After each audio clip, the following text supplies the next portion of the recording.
Thank you for joining us again to Talks with Sato, the weekly spaces/podcast that we host with the Money on Chain community, in which every week, we bring you someone involved in developing the world on Bitcoin. And today we're going to have a very interesting conversation with Abdel from Deep Lake. And I am personally very interested in learning more about what Deep Lake is doing. I know that they are involved with a lot of different aspects of the Bitcoin ecosystem. So I think it's going to be a great conversation. Abdel, thank you so much for joining us. And I think if you want to start with a brief background on you, that would be perfect. Of course. Yeah, thank you for having me today. And thank you for everyone who's here listening to this podcast. Yeah, so my name is Abdel Harz, and I'm the one of the co-founders of Deep Lake Finance. And yeah, we're building this infrastructure to infrastructure developer APIs to allow people or to allow builders, Bitcoin developers, people that are coming from other ecosystems and trying to um, get acquainted with the Bitcoin ecosystem, build financial instruments, financial solutions using Bitcoin as a currency or as an underlying mm, monetary system to be able to do it very quickly and get to market as fast as they can by having us taking care of the whole infrastructure behind that allows them to just use Bitcoin natively into their apps without having to go to a sidechain or an L2. So yeah, the idea is anyone who's building financial instruments, financial solutions or products and wants to integrate Bitcoin into these financial instruments and does not want to go to a sidechain or an L2, want to use Bitcoin natively in a smart contracty way, he can have access to our APIs, to our infrastructure, and do that very quickly and very easy. Amazing, amazing. I know, like right now, it seems to be the perfect time for Bitcoin builders to start to pay attention to projects like Deep Lake. There seems to be a lot of innovation happening, and that appears to be attracting a lot of interest from developers. So I think it's a very timely conversation for us to have now. Yeah, definitely. Abdel, yes, yes. I wanted to ask you a little bit if you can give us some of your background, like what did you do before being a co-founder for Deep Lake, and how was your journey from how do you got into Bitcoin, and how do you decide to start on this journey? Yeah, of course. Yeah, it's a journey that's a little bit bizarre in a way. I have probably or did not spend a lot of time in employment after school or graduation. I spent very little time, few months working as an employee, and I had this thing that was pushing me and asking me and just getting me to start a venture or build something by my own. I was not mature enough to know that it's very hard to do that. I just jumped ship and started building a first company in the service industry. So what we were doing back in 2012, we were building services around VoIP and video conferencing tools, things like Teams, Google Meet, Skype, and we were doing that for corporation or big companies or big corporate actors. Why? Because back then these kind of solutions just started to emerge. There was no market leader, and these corporation or these companies needed some kind of tools to do instant communication and internal file sharing and stuff like that. So I built a first company there, and after a few years the market started to cool down because just got democratized by all of these solutions that we see now. Things like, again, Teams, Skype, Google Meet, Slack, and stuff like that. So we had to pivot away from this market or this industry, which was just VoIP, video conferencing, and instant messaging and stuff like that. So we pivoted away from that and we started focusing on just building for banks, insurance companies, and fintech startups. And I spent there around 6 to 7 years just building financial products in Web2, traditional finance, integration with banks, with core banking, wallets, payments, things related to taking all of the services that maybe a bank has in its local branch or offline kind of services to an online world where you, for example, have your clients or end users from retail and corporates have, for example, something like a mobile app or a web access that allows them to just have access to all of these services that they have in the branch. And then, because we were a startup, we were coming with some kind of like innovation mindset where we like allow them to, okay, now you have the mobile app. Do you want to have like a wallet inside of the mobile app? Do you want to do like group payment? Do you want to do some kind of like split stuff or split payment or stuff like that? So yeah, I spent around maybe 6, 7 years there. And then I was always interested in the Web3 crypto world. So by 2017, I started looking at Ethereum and Solidity, and I had some clients because we were doing all of these financial services or like financial things that have this financial background. I had some clients that started asking about Web3, crypto, Solidity, and Ethereum. We did some work with them, and yeah, I wanted to leave a little bit the service industry and just stop working for as a consultant or as someone that just brings a team and develop things for a client. And I wanted to go to a hmm, something a little bit more like a product kind of company where we just focus on a one product or one value proposition on one vertical or a niche and like just build for th- yeah, that vertical or that product. Yeah, I did my third like move or third pivot toward building digital health insurance product here in Morocco that had this just motivation or like this brand around, okay, we will be the first digital health insurance in Morocco and North Africa. Because right now we do not have something like that and still do not have something like that because this product just was a complete failure here in Africa. Yeah, I went into that for a couple of years, maybe a little bit less than 2 years, but I spent a lot of time there. I learned a lot about regulation, local constraints, with all of the licenses that you need to have to be able to operate. I've learned a lot about how insurance or like how complicated insurance is. And yeah, just building this product from the ground up was like a very tiring and very fulfilling venture. And then that was about maybe late 2021 because I wanted to find a solution to my product, to this like digital health insurance product. And my biggest problem with that product was just the local regulation or like the local regulatory framework was super, super complicated that we were not able to like just overcome that.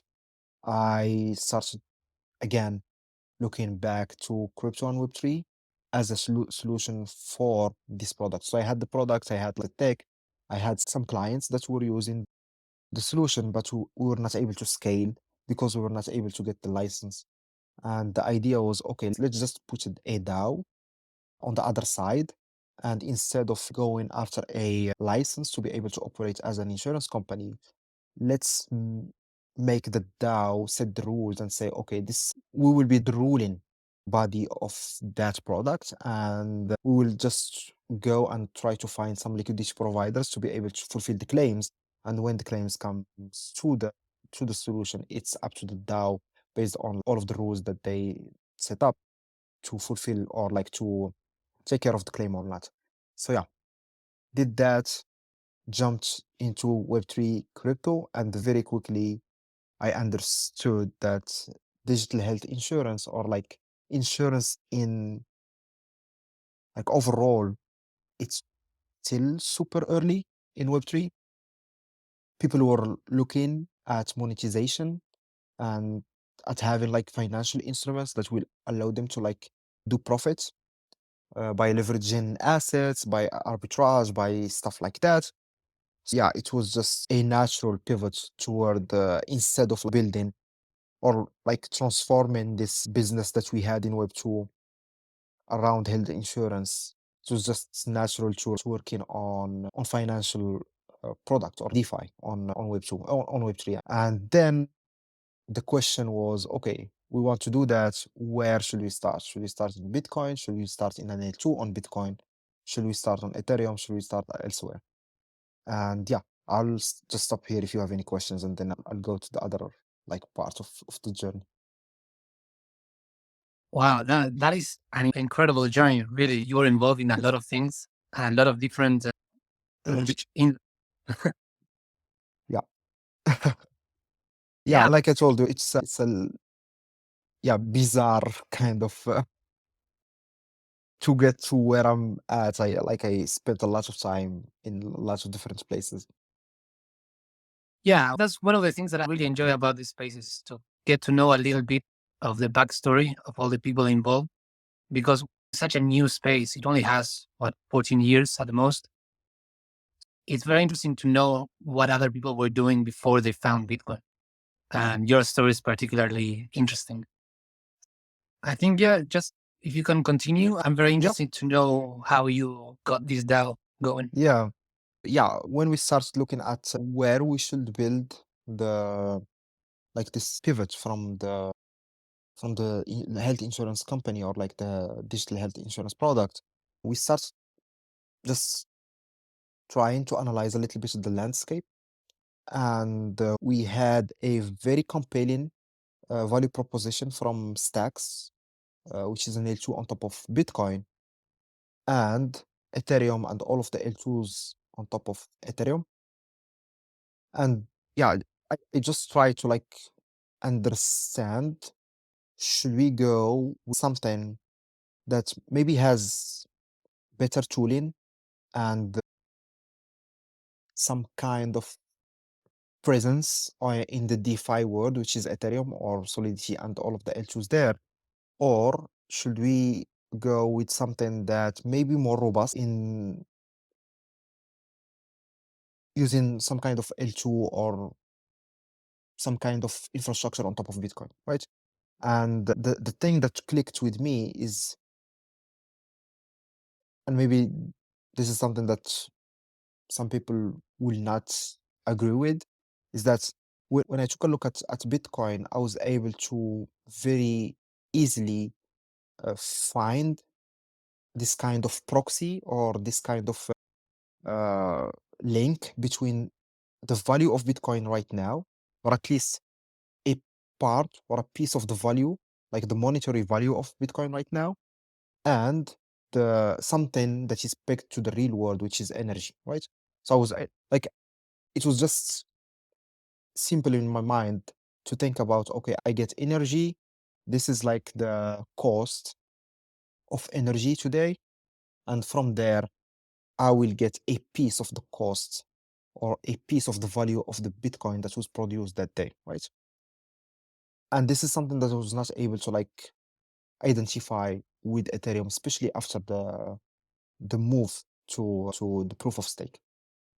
And and there I was just like trying to avoid anything that I was not able to like touch or able to like just get my head around from like a real world kind of asset that I can at least, if I have one Bitcoin, I can at least sell it for the cost of the energy that was like used in the production or like in the mining of that Bitcoin.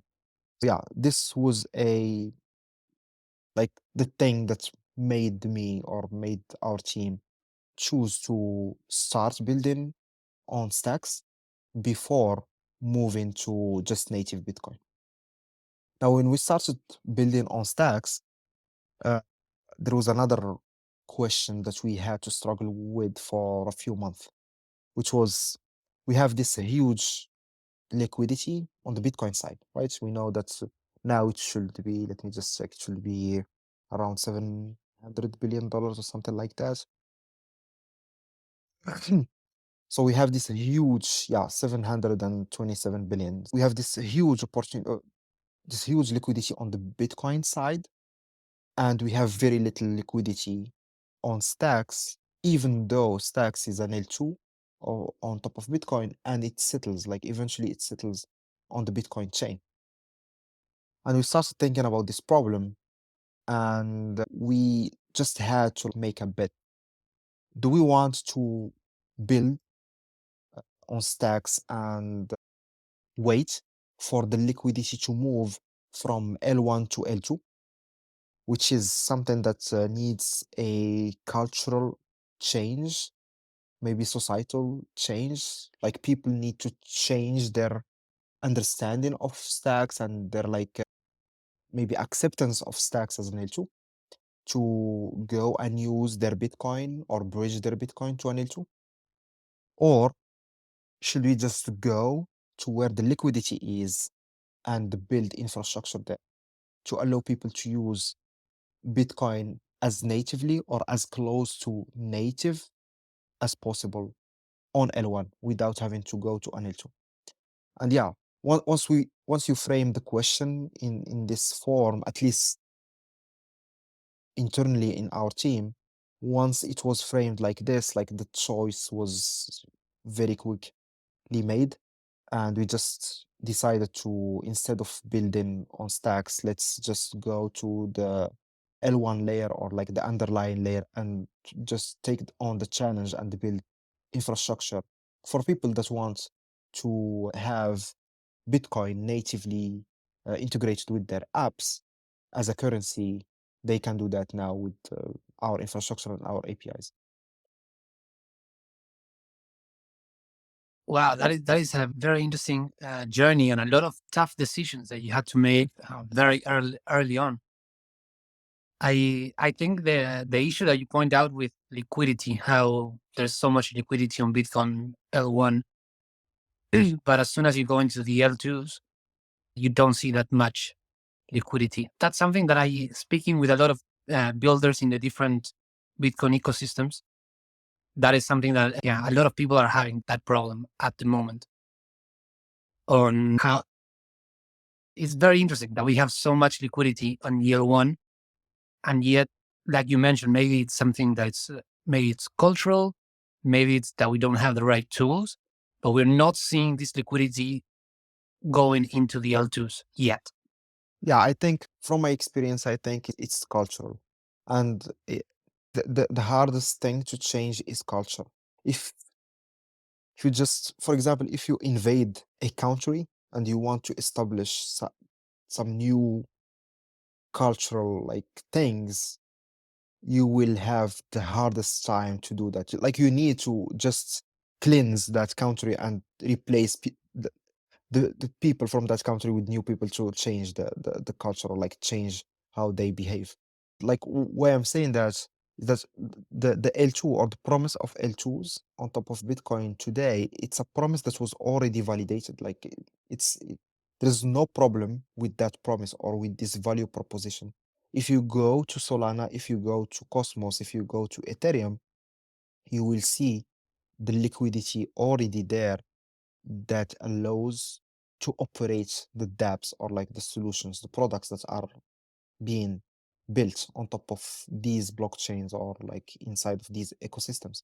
The value proposition of okay, smart contracts that allow to build products on a blockchain, I think this is something that was maybe validated is a strong word, but like we see that there is some kind of product market fit for it. Why? Because if you go to Ethereum, you have like thousands of apps built and a huge amount of liquidity just being thrown at these apps for operation, right? So the value proposition of a blockchain or an ecosystem that has smart contracts and then the smart contracts allow builders to build apps. I think this is fairly something that is, yeah, has a product market fit. Now, when you go to Bitcoin, just replace Ethereum with Stacks or with Rootstock or with whatever other L2, and you will have the same value proposition, right? You will have like, okay, so Ethereum using the Ethereum network as a like nodes, like operational nodes, and using ETH as the currency. On the other side, we have Stacks, it's a blockchain, they have their nodes and they have Stacks. And in the next few months, they will have SBTC as a currency, right? So it's the same. Now, why Stacks has very little liquidity and Ethereum has this huge amount of liquidity? It's people that hold Bitcoin that are not against, but maybe afraid, maybe have some kind of problem with the fact that their Bitcoin is going to be bridged, it's going to be transformed or moved to another place out of their wallets. And maybe that place they are not like as they do not have the same guarantees that it's going to be like safe. And we see that also with wrapped Bitcoin. If you take a look at wrapped Bitcoin today, the Bitcoin that was wrapped to other chains is less than 10%. And this is like a market limitation. We were, or at least wrapped Bitcoin, they were working on that problem for a lot of time. And they were not able to like just get the entirety of Bitcoin or like 50% of Bitcoin to be bridged to another place. Why? Again, just people. They maybe they are afraid, they're against, they don't want to have their Bitcoin bridged somewhere else, they don't trust, they are not sure that's going to be safe or whatever. And this is like a very hard problem to handle. Anything that relates to people or that has people as a core component inside of it, and you want to do some kind of change management or change people, it's very complicated. Yeah, yeah. Or just our previous spaces was with Rena from Trust Machines, and we talked a lot about the cultural issue. And yeah, I agree with you 100% that when you're dealing with people, it's more complicated. And the people, at least the core Bitcoin community, seems to at this stage be reluctant to experiment with these kinds of technologies. Like for our case, the Money on Chain app uses Rootstock, and we see most of our users coming from Latin America and Africa. Mhm. So we see where in those places where people have the least amount of options, then they are more inclined to try something new. And that's where we see these tools taking place. But yeah, I think that the cultural problem is perhaps the biggest problems for L2s at Yeah, this stage, at least. Yeah. yeah, but it's I think it's changing. Like it's like you said, with what we've seen with the ordinals and what happened in 2023, there is this kind of sliver of change or like this breakage of in the culture. Like people came from other ecosystems and people that are open to innovation, to exploration, and to seeing and trying new products. It's not a huge liquidity, but ordinals are doing a lot. But like these guys are not coming with wallets that have like hundreds of thousands of dollars or like millions of dollars in these wallets. Maybe they have few thousands of dollars and they are open for exploration, they are open for innovation, they are open for trying out things, even though these things, when they were introduced to the ecosystem, they were not like the most robust thing. And yeah, this sh- shows that going into the halving or going into 2024, it's going to be an interesting year to witness because we have all of these guys that are like playing with ordinals and playing with things that are on the edge of insulting how Bitcoiners see Bitcoin. And on the other side, a lot of people that have a huge amount of Bitcoin, institutions that like hold a lot of Bitcoin, and uh, they need to find some kind of place to live together. So yeah, it's going to be super interesting, like going into 2024. Yes, 100%. I think next year is definitely going to be a very interesting year to be involved in the Bitcoin space. I wanted to maybe shift the conversation a little bit more into specifically Deep Lake and what are you guys doing right now? If you have some examples of different Yeah, use cases that projects are using the APIs and all your tooling for, I think yeah, that would be great. yeah, of course. So we were, or we are involved with the first marketplace that introduced lending borrowing against ordinals. And maybe you know about them. They are called Liquidium. And yeah, the idea there is fairly simple. It was just not accessible before ordinals and before this kind of infrastructure that we have been working on. So yeah, you have an ordinal, you put it into escrow, you put it into native Bitcoin escrow. So you don't need to go, for example, to an L2 or a chain to do that.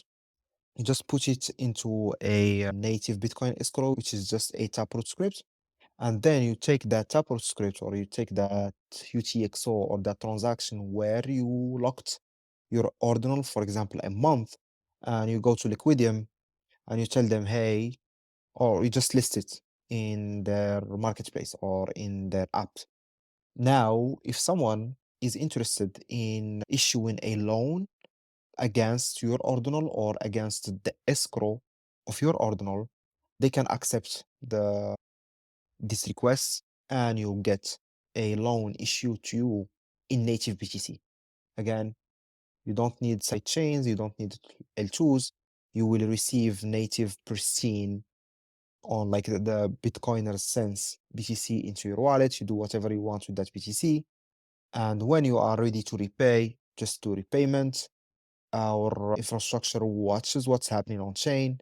So the infrastructure attests that the repayment was done and it will allow the borrower to unlock and get back his ordinal and the lender has already received the repayment. If there was no repayment after, for example, the expiry date of the loan, the lender will be able to liquidate the loan and get the ordinal.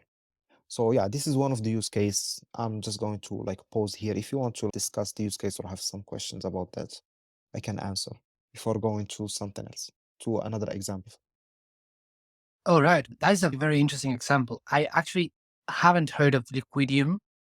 It's a very interesting use cases. I've been trying to figure out the use cases of ordinals because I see a lot of excitement and a lot of people going towards them. And I think this is probably the best example of a use cases that I have heard so far. So I just wanted to ask you if maybe you can put us in touch with the team from Liquidium. I would Of love to course. have them on a future spaces to Yeah, talk of more course. about this. Yeah, yeah. And yeah, if you can continue with another use case, that would be great. I also want to let the audience know that if you have any questions, you can always type it in the chat or you can request a microphone. And yeah, just continue, Abdel. Thank you. Yeah, something else is we again just infrastructure and some of the things that we are empowering or maybe providing infrastructure for. We have a partner who is building some kind of rewards or maybe not rewards. Let's call them yeah distribution or participation tokens, right? And this partner is a mining company, right? And what they want to do, they are called Blue Whale Mining. I can introduce you to them also. That's they. I think they would love to come to your space. What they are trying to do, or what they try to do, is they want to do some kind of raise with their community, right? So they wanted to buy or have access to more hash rate. In order for them to buy more hash rates, they needed more capital, right? So they asked their community to buy some ordinals that they have minted. Okay. And by buying these ordinals, like the capital that was produced from the sale of these ordinals allows the mining company to buy more hash rate. So this is the first leg, or sorry, this is the first component of their operation, or what they are doing. They minted some ordinals, they sold these ordinals to their community. This allowed them to get some capital to buy more hash rate to be able to mine more Bitcoin. Okay. Now, if one of the members of their community stakes back his ordinal with this mining company, he will start getting a chunk of the reward from the mining pool. So for example, if the mining pool yields, for example, zero point 0.1 BTC today, and we have 10 people that are staking back their ordinals with that mining company, these 10 guys, they will receive a small drop or a small chunk from the zero point 0.1 BTC that was mined or was rewarded by the mining pool. And this is like the second leg. So the first leg is just, okay, mint, sell ordinals. The second leg, okay, if you stake back your ordinal, you get a piece or a chunk of whatever thing that we get from the mining pool. And this is like interesting. Why? Because now you have introduced like few few new financial products on the Bitcoin chain just using the current state of technology of the Bitcoin ecosystem, and without having again to go to L2 and using just native BTC. You use ordinals for staking or use the ordinals as a contract that you can stake. Used like mining pools and mining operations to be able to like airdrop some rewards or some pieces of whatever the mining pool gives you, which will create some kind of passive income just by investing in that mining company through the fact that you bought their order. Wow, that is another really great use case for ordinals. Yeah, it seems like it would allow people that can't get into mining because of the immense expense that it requires for one person to get their own mining gear, connect it to power, keep it, do all the updates and all the maintaining of the hardware. So we have this, I guess we can call it a problem in Bitcoin, which is the centralization of mining pools. Yeah. But with this kind of system, we can see, I hope we can see newer, smaller mining pools and a way for even people with low amount of funds to start getting into mining, which is super interesting. And if you can do it with ordinals that you're doing everything on chain and everything is transparent. This space was downloaded via spacesdown.com. Visit to download your spaces today. I am quite excited about this project. And yes, I would really like to talk to Blue Whale Mining. So if you can do the introductions for us, that would be amazing. Yeah, of course. Yeah. It seems to be the perfect time to be involved in building on Bitcoin because there's so much that happening like this. Even a couple of months ago, I don't think it would have been possible. Yeah, again, I think it's just like a limitation, or you have this barrier of infrastructure. When you get to Bitcoin, you have a very clear value proposition from L2s, which is great. If I wanted to start on Bitcoin, the first thing that I would look at are L2s and their smart contracts and their languages that are allowing people or like developers to start building things that settles on the Bitcoin chain, which is great. Now, once I get to that place where, okay, I know about the Bitcoin chain, I know about what is the state of the art, or like what is the level of technology and tooling and infrastructure that are there, I need to make that decision, which is, okay, do I want to stick with the L2 and just do that work to get people on my app from the Bitcoin ecosystem, which is completely doable. I know a lot of people that are doing that, and they have users and maybe like they have a lot of traction? Or do I want to just go one step lower and work on the Bitcoin chain directly? And if I want to go to the Bitcoin chain directly or like the native L1 layer of Bitcoin, I will have to do a lot of heavy lifting because I don't have this infrastructure that an L2 gives me. That means that my developers need to be Bitcoin developers. That means that I need to understand how Taproot works, for example. I need to understand how signatures work.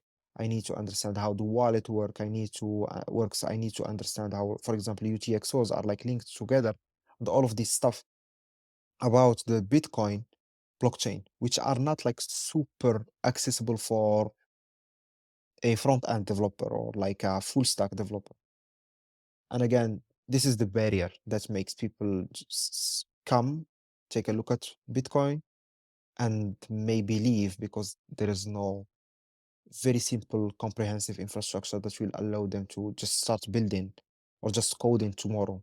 I had a discussion just today with someone, and the question that he sent to me was interesting. He told me, "Do I have to go and do research and read papers to be able to start coding this use case that I want to code?" I told him, no, there is a lot of things that happened in 2023. You don't need to go into that level of detail or like level of depth to be able to start coding. You can start coding tomorrow. You just need to like have an idea about the tools that are out there. Yeah, and hopefully, as projects like Deep Lake continue to work on these primitives and these tools, it'll be easier for more projects to start building on Bitcoin. I think that would be the end goal, right? Yeah, definitely. All right. So we touched on some of the current projects that are using this technology. We touched on the challenges that most builders are facing at the moment and how Deep Lake is trying to alleviate. And I think it's a very important job to do. And that's why I am very grateful to have you here on Spaces and all the work that you are doing. And I want to ask you, like, what are you working on for the next couple of years? What is on your radar at the moment? Okay, so I this is just like a personal maybe dream, and if it comes true, I will be like fulfilled in life. I'm not sure if it's going to be us who are going to pave the way or someone else, but in all cases, I think if it gets realized by anyone, it's going to be very interesting, at least in my personal view of how the world operates. The thing or the idea here is just today we are looking at Bitcoin as its own blockchain or its own ecosystem, right? And we are looking at Ethereum as its own ecosystem with all of these things that are happening on Ethereum and all of these use cases that are happening on Ethereum. Same thing applies on Solana or Cosmos or whatever other chains, right? And when we like start talking about crypto, we talk about all of these ecosystems and we do not include Web2 or TradeFi just because Web2 and TradeFi are not crypto native, right? But if you want to be fair when you address this question, you should be you should at least say or behave toward Web2 and TradeFi as its own blockchain. And maybe it's the most advanced blockchain because the network there is the biggest network. Like a lot of the questions that we are struggling with today, they have been answered. Maybe not answered in a good way or like the correct way, but they have been answered. A lot of the problems that we are struggling with today, they have been lived there, like crisis, inflation, whatever. And once you start looking at TradeFi as its own ecosystem, as its own blockchain that has its own nodes, that has its own ways of like operating and communication, you might want to imagine a world where you can go from Bitcoin to Ethereum to TradeFi to, for example, Euro to USD, come back to Bitcoin, just because you want to have this ability to operate or use whatever asset that is out there without thinking about bridges or like without thinking about proxying assets from one place to another. Like from a user perspective, it should be super seamless and super easy to just like go in a position in Bitcoin, go out of that position on Bitcoin and go to something else and maybe go back to that position in like the future or like in a few days if he wants. Yeah, that would certainly be incredible if we can do that in a transparent, seamless, non KYC, ideally Yeah. way. Yeah, but yeah, I think it resonates what you said about TradFi and Web 2 being like its own ecosystem. And you're right, like it has a lot more history, it has a lot more users and liquidity and use cases. And yeah, at the moment, it seems that we have a lot of different ecosystems and they are very difficult to get in and out. So like you said, being able to just to move from one to the other in a seamless way, that would be ideal because then we won't talk about the Bitcoin economy and the Ethereum economy and the TradFi economy. We will just talk about the economy once it's Exactly. Yeah. all integrated. Exactly. Yeah. Yeah. And if we are talking about that's where we want to go, what do you think are the next steps that will take us closer to the goal? Yeah. I got I get this question a lot, and the one thing that I put forward is the wallet. Like we need to find, like you said, KYC in people, and KYC is a huge like point or a huge challenge that needs to be addressed. There are lots of questions there. There are lots of things that maybe needs to be taken care of. But the first thing that will allow for this kind of adoption is the wallet. Like the wallet needs to be not fixed, but upgraded in some ways.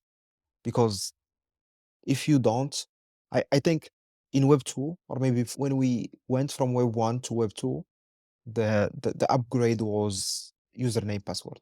That's what allowed people to just like, or like the internet to just get this huge adoption. If we don't find a solution, or if we are not able to find a solution as simple as username password for people, for the wallet, it's like adoption is going to be very hard. And if we don't have adoption, we don't have this kind of dance between the user and the builder. Because the builder, if he's building things in his own word that are not being validated by the user, these things are not going to be used. These are products that just like coming out of his imagination. You always need to have this pressure or like this interaction between the user and the builder, where the builder builds something maybe in a few weeks, a few months, push it to the world, and the world gives, or the users give their feedback either by starting to use that thing or not using that thing. That will allow the builder to decide whether to continue in that like lane or change, pivot, right? So if you don't have enough adoption, you will not have enough users that are coming into these products. That means that we will keep building stuff that maybe are just coming out of our own imagination and do not have any value for the end user, and we are just going to be like wasting our time here. Yeah, that's very true. At the moment, looking at what is being built on rootstock and stacks, I see a lot of great ideas and a lot of great projects. But the problem is what you just said, the users. And if you're looking at how do we onboard these users into the network in the first place, then yes, the first point of contact is the wallet. And if the wallet is hard to set up and to maintain, even like what we do now with the 24 seed phrases, that is challenging for a lot of the Of everyday course. people that are not in the space at the moment. Yeah, of course. Yeah. Yeah. I know that there's some work being done, and then there are some wallets out there now that are trying to use different systems. So that is very exciting. And I should definitely look more into that and have some people involved in that space in future podcasts to talk more about that. Because yeah, it, we need to target adoption first, and the wallets are the first step Yeah. into this new economy. That is, yeah, very interesting. We are getting close to the hour mark. So this is one last chance for the audience to type in any question or request the mic to ask any question to Abdel, who has been very generous with his time to be here No with us. worries. So I just wanted to ask, we always ask this last question in our spaces, which is, if you were going to meet Satoshi Nakamoto today, what question would you ask him? Okay. Yeah, this is like an interesting question. I would ask him like a few questions. Like, I would ask him on his take on all of the things that made a lot of noise or a lot of debate in the Bitcoin ecosystem. Things like the block space, the ordinals, all of these things that people were maybe having debates about, and that were quoting him and saying, okay, if Nakamoto was here, or this was not like the vision of Nakamoto or whatever, I would just like go and try to set things straight and ask him straightforward, hey, what would your take be here, or what is your opinion about this thing? Just like to have his opinion about these things that were like maybe a moment of fragmentation on the ecosystem. So that's the first thing. And the another question might be,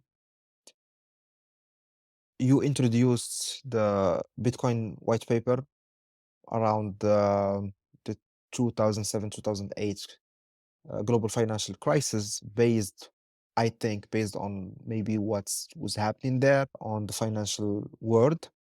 Now, after around 14 years, with all of the advancement that we have as a society, like artificial intelligence, semiconductors that are like to the roof, Elon Musk that is trying to explore the space and stuff like that. Like all of this new society that we are living in, would you imagine Bitcoin with the same core mechanics as in the late 2000? Will it be the same, or will you change something, or will you add something to how it was initially introduced? Yeah, those are very interesting and thoughtful questions. I don't think we'll ever get the answer to them, unfortunately. But yeah, I would love to know Satoshi's thoughts on everything that's been happening since the inception of Satoshi, if you are listening, please it. True. comment. Yeah. So I just pinned the Deep Lake account to the chat, so anybody that's watching this on Twitter can find it easily. If anyone is listening to this recording later on YouTube or the podcast, we will add that information in the description. And we have a speaker. We have Henry, who's also from Rootstock. And I believe Henry is based in Nigeria, so he has a perspective from the global south. Henry, I will give you the mic so you can ask your question. All right, thank you very much. I'm really grateful to be on the space tonight. My question is simple though. So I've actually been in the space for a while, and then I've been hearing ordinals, NFTs, ordinals. I have not actually done research in that myself, so I don't know. Maybe, Andel, can you just talk about what ordinals is to a layman? Like me, I don't know anything about ordinals, but I know a little bit. I know stuff about Bitcoin, but I don't know things about ordinals. So what is really ordinals? Is it just an NFT or not NFT, stuff like that? Or is it blockchain and stuff like that? Yeah, so it's just an NFT, right? It's just a non-fungible token that is living inside of a Bitcoin transaction output. The only difference, or the main difference, let's say, the main difference between an ordinal and an NFT is that the NFT, like Elon Musk said in his recent podcast with Joe Rogan, the NFT is not living on chain. It's just the URL that is living on chain. The ordinal has the asset, or has the JPEG, or has the art work inside, coded as a binary data inside of the Bitcoin transaction using some kind of like technical scripting of the Bitcoin script, right? Yeah. If you want a very basic, simple, maybe explanation of ordinals, it's just an NFT, like any NFT from other ecosystems. The only difference here is that, for example, if you want to compare it to an Ethereum NFT, the Ethereum NFT has the URL that points to the JPEG. Let's just say that NFT is a JPEG. Has only the URL that points to the JPEG on chain, and the JPEG being stored in some kind of S3 or some kind of like storage of the company that holds the JPEG, the image. In the case of ordinal, it's not that. It's coded inside of a Bitcoin transaction. So if you have custody, or if you have this transaction, this UTXO in your wallet, you hold the actual art data, the actual JPEG. You don't just have the URL for it. That means if that company in Ethereum, in the case of Ethereum, that company that is storing the JPEG, if they close tomorrow, your JPEG is done. You will not be able to like get that back, because yeah, they are dead. In the case of Bitcoin, it's not like that. If you have the UTXO in your wallet, only you can destroy it by destroying the seed phrase or losing the seed phrase. Okay, when people actually say we are building on ordinals or building on ordinal, what do they really say? I'm just trying to make sense of everything. Yeah. So most of the ordinals that are being like used today are taproot scripts, right? It's just some amount of satoshis. In most cases, it's around 1,000 satoshi that have this binary data encoded into the taproot script. Okay, so taproot is an address, right? It's a Bitcoin address that has the ability to encode some kind of smartness inside of it, right? You can, yeah, you can imagine a taproot script or like a taproot address as a place where you can say, uh, yeah, if the current date is after, let's say, 15th of November, only this guy can spend from that address. Okay, so you have one unspent transaction on the Bitcoin chain, and this unspent transaction has the first output as a taproot script or as a taproot address. And you can encode inside of this taproot address some kind of logic.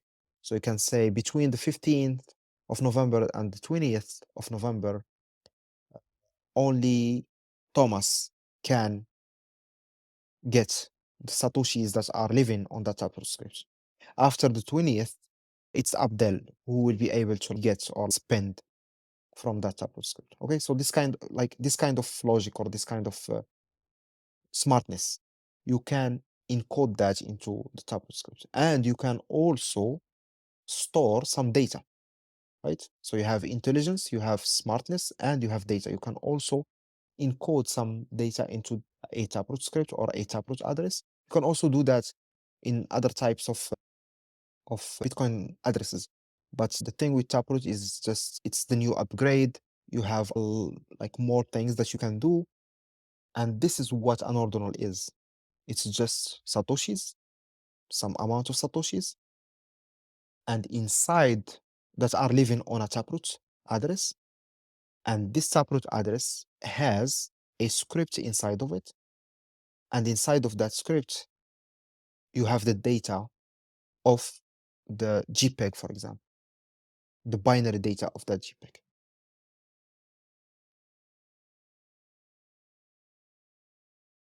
Henry, was that clear enough of an answer for you? I think that's a little bit clear, but I think I need to do more research on this particular concept. I think I need to know more about that. Thank you very much, Andel, for explaining it. And yeah, thank you very much. Yeah, my Twitter, like my Twitter is open. Just send me a message and we can like jam about that. That's just do that. We can talk about it offline. Okay, your Twitter is closed right now. Ah, I okay. just Okay, one second. all right. Yeah, these all very new things that are happening on Bitcoin. So they're a bit complicated to wrap one's mind around it. But yeah, it's very exciting to start to discover all these new use cases and new stuff that you can do with Bitcoin that before it seemed like it was impossible to do, but now is unleashing a new kind of innovation in the space, which is quite interesting. Yeah. All right. Do you have any more questions, Henry, for these spaces? For this space, I don't have any more questions. I think I would chat up with Andel and I'll do my personal research. And maybe I can just take to the streets and learn about what's going on in the world and then learn about that. And then I think, yeah. So thank you very much, John. Of course. Yes, thank you. Thank you, Henry. We have Rafa, who is founder of Wasu, using DLCs to protect your Bitcoin all in the layer one. So Rafa, welcome to the stage. Thank you so much. I hope you can hear me and have very little battery, so I'll be short. It's always a pleasure to be able to listen to you, Abdel, with basically your mental models of innovation and how we are going to go through this iteration. Basically, I have a question for you. Where do you see maybe the convergence of all these circles of sort of change, like from TradFi to Ethereum and layer twos and Bitcoin? Do you see like a hybrid sort of products being made using any combination of these chains? Yeah. Yeah.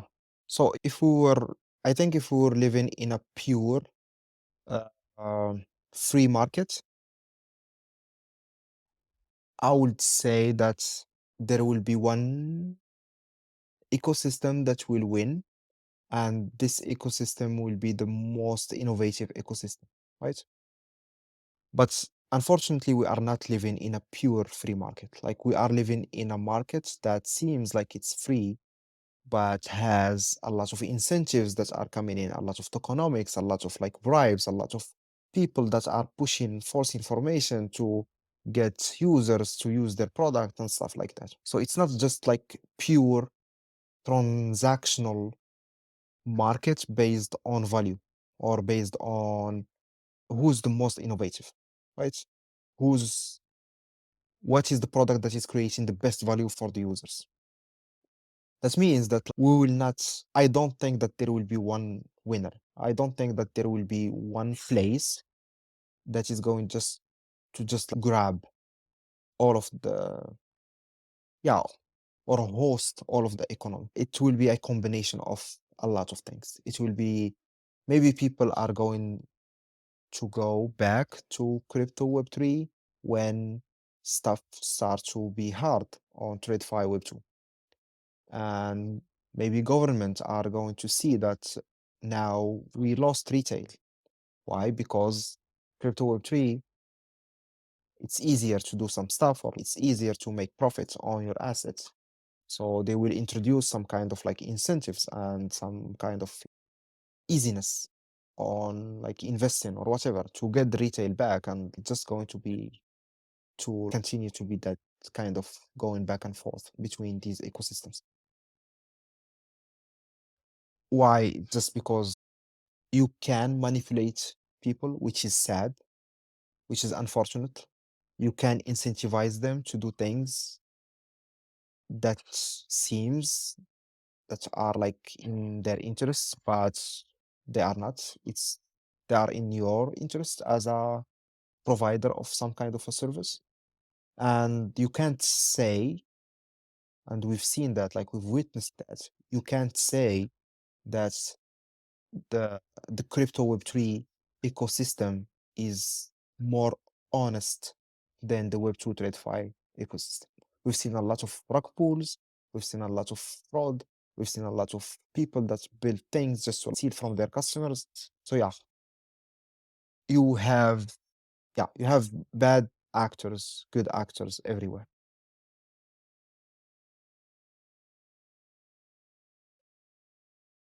Yes, very well said. Rafa, do you have a follow-up question? Yeah, I was more thinking in terms of the ability to leverage the different features of, say, Bitcoin being slower, more secured, and then being also able to, like, when it comes to these different layers, being able to create a product that almost has different layers, but abstracted underneath the hood and create an end product that is, that would leverage these different things.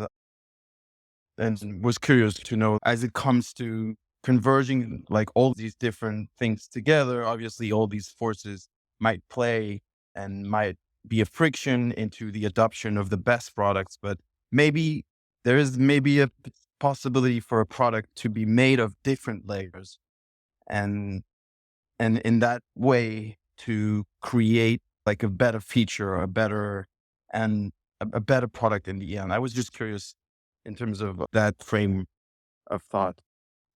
I'm not sure what you're asking, but let me just maybe try to say it in my word and tell me if it's what you are trying to say. Are you talking about maybe this ability to leverage different layers or like different pieces from different ecosystems to provide the best value for the users? Yeah, so I think it comes back to what you guys were saying, that Bitcoiners, there's this culture that they don't want to bridge the Bitcoin. There's a lot of reluctancy in doing so, and maybe also like this other pain point that we saw with the wallet, of, let's say, real world, like Web2 users just drop at the wallet pain point as well. And maybe a combination of a layered product that would potentially get rid of this friction and under the hood still give or provide the ability to leverage the ability to exit an app, right? You could still have password system, and then the ability, if you wanted to, take with you all your data and migrate it to a more complex sort of like backup using a seed phrase, and then be able to exit the app. And then, so that's for the password use case, but maybe also like for layer twos on top of Bitcoin, there's potentially programmability that you want to be able to leverage on that front, but then also be able to come back to Bitcoin, giving options to users. Yeah, I okay, I think I see what you are trying to say. I would agree with you. That's maybe one of the ways to do it. But I think that's personal. It's not the correct way or like the way. It's just my personal approach is you just need to go to the user directly, because in most cases, and this is something that I've seen happening in most cases, the user will not care about 90% of the features that you are building for him. He will care about maybe 10%, one feature out of like the 10 features that you just deployed, because this is the feature that is allowing him to take care of his pain, right? And even if it's non-custodial or like needs to go to some kind of bridging or have some problem in the user experience, if it's going to handle the pain for that user, he will going to use it. And then once you're there, this is just to go back to what you said, maybe layering multiple things to provide some value for the user. Once you get there, once you get to that place where you know, okay, this is exactly what that user or like what that set of users are looking for, you can start optimizing the user experience. You can start like saying, okay, I have a problem. Now we know that we have a huge problem in the wallet. Why? Because we tried to get people to adopt the wallet and it did not work because they are dropping at the wallet. So yeah, we need to optimize the wallet and the user experience of the wallet to be able to get more adoption. So once you pinpoint, you identify that thing or that feature that the user is looking for, you just double down on it and you start optimizing the user experience. But yeah, the difference in what I'm saying is just starts with the user. Just go to the user and start from the user. It's very hard, but just start from the user, because when you find the user, all of the other stuff or like a lot of the other questions will be easily answered. Yeah, I think that's very good advice for any builder on anything, really. Just listen to the user, listen to the customer, and they will tell you. Rafa, do you have any other question? No, it's just a pleasure to be able to listen to you. And yeah, kudos to you, Thomas, as well, for bringing up this caliber of builders. I really look up to Abdel. He's always pioneering on all fronts. As he mentioned, he's the architect behind Liquidium. Again, we need builders like you to provide all these tools and make Bitcoin, say, more like basically enable builders like us to be able to branch out and build all these use cases and talk to users and try and build these use cases and iterate. Yeah, it's not going to happen on its own. It's just an honor to be here. Thanks. Thank you, Rafa, and thank you for those great questions. And thank you for continuing to join our spaces week after week. It makes it easier for us to get better guests once the spaces get more activity in them. So I am very grateful. And also, I just want the audience know that Rafa, he's been a previous guest and he's building Wasu. So that's something that we will also add in the descriptions. I think it's something people should check out. And yes, the more builders we can get here and discuss these important topics, the better. So Abdel, Rafa, Henry, thank you all so much for being a part of this. We will host another spaces next week, same time, same channel. So stay tuned for that. And yeah, Abdel, thank you so much for your time and everything you're doing on the Bitcoin space. And I'll just give you a few minutes to say goodbye and then we can close. Yeah, thank you guys for having me today. It was super interesting. And yeah, if you need anything, just let me know. More than happy to chat, jam, discuss, help in whatever way I can. All right. Thank you, everyone. And hopefully I'll see you all next week with more conversations to be had in the Bitcoin space. Take care and have a Bye. good day.